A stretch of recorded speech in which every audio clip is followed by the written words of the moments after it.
Many years ago, a lone traveler rode across the desert on a long, perilous overnight journey.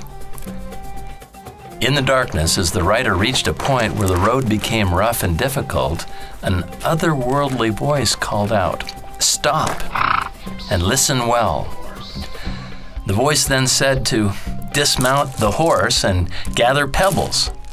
It said, "Gather as many pebbles as could possibly be carried."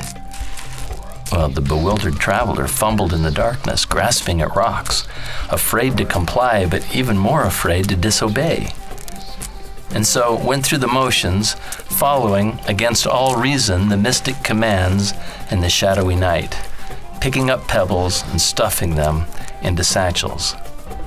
Soon the traveler's mind turned from the stones to the weary horse, the only way out of this place of peril. She didn't know what would come next, but she did know that these pebbles were filthy, and they were heavy, and it was late and dark, and she was exhausted, and she was so alone and afraid, and still had so far to go. The more of this worthless gravel that she carried, the more difficult the remaining journey. This traveler had many good reasons for leaving pebbles behind. And so after a few minutes, when she felt she had sufficiently appeased the ominous voice, the rider ran to her steed and moved on. And as she rode, the voice behind her called out, "In the morning, you will be filled with gladness and with sorrow." Finally, as the sun rose, the weary rider remembered the voice.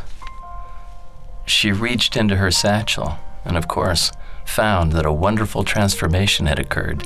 The pebbles she had gathered had turned into diamonds and rubies and emeralds. And she remembered the mysterious voice from the night before and the prediction that in the morning she would be both glad and sorrowful. And truly she was glad, for the pebbles she had gathered, which had been transformed into jewels. But she regretted the excuses that now seemed so petty and insignificant, excuses that had kept her from gathering all the pebbles that she could have carried into her future life.